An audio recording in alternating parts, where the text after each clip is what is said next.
Read your Bible, pray every day, and you'll grow in Jesus. Amen. நோவாவின் பேழை. ஒரு நாள் தேவன் உலகை பார்த்தார். அவருடைய இதயம் மிகவும் சோகமாக இருந்தது. எல்லா இடங்களிலும் மக்கள் இரக்கமற்றவர்களாகவும் தவறான செயல்களை செய்தவர்களாகவும் இருந்தனர்.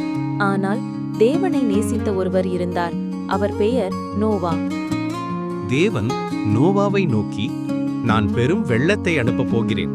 உங்களையும் உங்கள் குடும்பத்தினரையும் விலங்குகளையும் பாதுகாப்பாக வைத்திருக்க ஒரு பேழையை உருவாக்குங்கள். நோவா தேவனை நம்பினார்.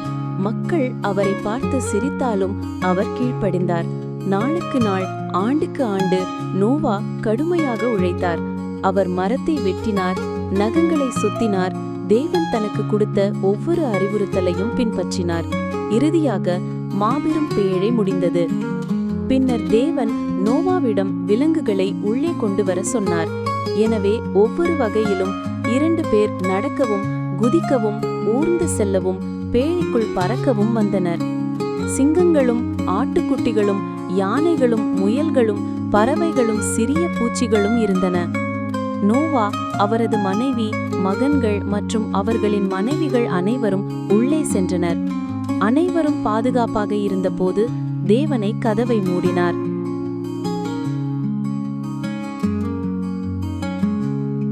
பிறகு மழை பெய்ய தொடங்கியது. 40 பகலும் 40 இரவும் மழை பெய்தது.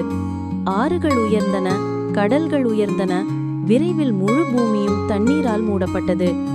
வீடுகள், மரங்கள் மற்றும் வயல்கள் அனைத்தும் வெள்ளத்தின் கீழ் மறைந்துவிட்டன.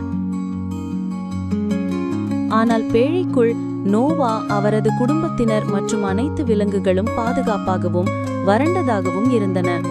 தேவன் தனது வாக்குறுதியை காப்பாற்றினார். ஏனென்றால் தேவன் மீது நம்பிக்கை வைத்து அவருக்கு கீழ்ப்படுகிறவர்களை அவர் எப்போதும் கவனித்துக் கொள்கிறார்.